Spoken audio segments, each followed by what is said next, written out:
fans. Happy spooky season to you. I'm Laurel Hightower, and I'll be reading from my story, This Is Home, in the Places We Fear to Tread anthology that came out through Cemetery Gates.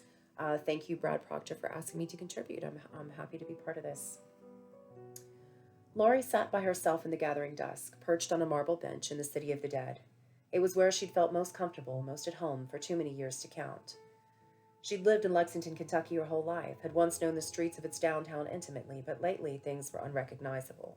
Progress, they called it, and she knew it was necessary for the city's expanding population, but it still made her feel lost and sad out there. A cemetery, on the other hand, you could count on for consistency. Certainly there were always new residents moving in, but in the sprawling 170-acre grounds, such additions didn't cause much stir, especially once folks got a chance to settle in. Even here, though, death didn't turn out to be the great equalizer it was thought to be. In the cemetery's long history, folks from all walks of life had been buried here, and the memorials ranged from small, barely legible stones to enormous above-ground mausoleums. Laurie wondered if it made the families feel any better as they laid their dead to rest. Did it help ease the sting of loss, knowing your loved one would be watched over by a massive marble angel for all of eternity? Didn't make a damn bit of difference to the dead. Laurie supposed that was where the equity came in. The rich were interred next to the poor. Tiny, lichen-covered gravestones dotted the manicured lawns around glowing marble stands that reached into the heavens. You couldn't choose your neighbors, so everyone just had to make the best of it. Her seat overlooked the lower lake, though the small body of dark green water was hardly deserving of the name. The upper lake was nicer. A fountain sprayed at its center, and there were plenty of green spots for sitting and picnicking. It was frequented by easygoing geese and a platoon of turtles, and had become a favorite spot for families with small children.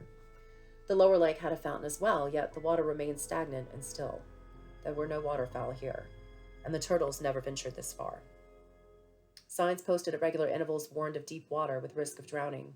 You could stare into its depths for hours and never catch sight of its bottom, though if you looked long enough, you would swear you'd seen movement, something just about to break the surface. There were things down there. She knew it. She shuddered and looked away. The sound of a car engine starting reminded Laurie it was time to get going. It was early yet, the sun just beginning its descent, but it would be dark soon, and she needed to be gone from here.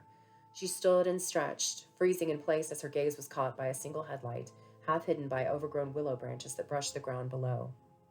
She narrowed her gaze, wondering if there was someone in the vehicle, wondering if they'd been watching her.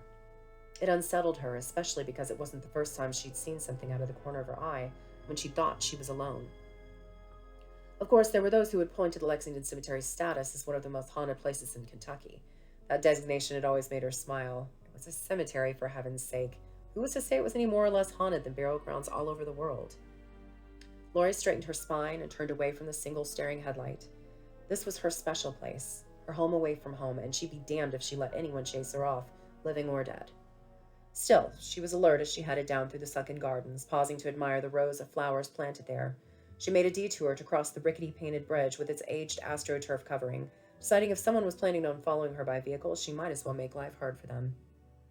A wail pierced the quiet of the early evening, followed by the strident tones of a mother at the end of her rope. Laurie scanned the wooded area looking for a child on the loose. She was startled by a rustle of skirts in her peripheral vision, and turned to find herself regarded by an elderly woman in full mourning garb.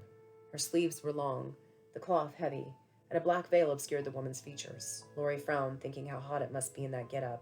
It was fall, but a Kentucky fall, which meant it would be sweltering far into October.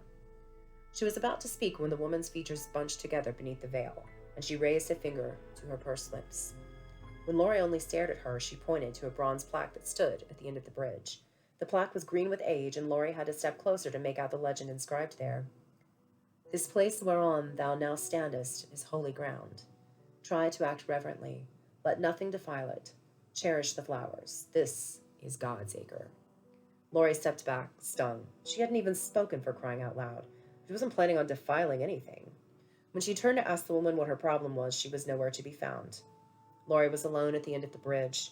Without having heard the woman in black's departure, she stared at the place where she had been, trying to settle her nerves. She reminded herself the woman was a stranger, someone who was almost certainly mourning something or someone. Grief had an odd effect on some people, eliciting anger in them, a vitriol towards those who weren't suffering.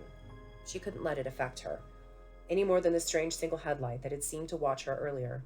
She threw a glance over her shoulder to make sure the car hadn't crept up on her and found herself quite alone. Before she got much further on her way, the wail erupted once more, much closer. She stepped out from the sunken garden and saw a little boy in a yellow shirt running hell for leather down the paved road. Laurie's heart surged. She looked both ways for cars and took off after him. He was too close to the lower lake, deep, stagnant, and irresistible to small children on a hot day. She shivered, put on as much speed as her protesting joints would allow, and caught up with him at the water's edge, close to where she'd been sitting. He was only observing, so she resisted the urge to reach out and grab him. One didn't do those kinds of things these days. Still, she stayed close, dread tightening her chest as she kept one eye on the murky surface. Be still, she thought, for just a little longer. And that seems like a good place to stop. So I really enjoyed writing this story. I really enjoyed being part of this anthology. And there are some amazing, amazing authors in here as well. Haley Piper's story is fantastic. Sonora Taylor's, Cameron Ulam as well. So pick it up if you haven't already. And whatever you do, have a fantastic Halloween.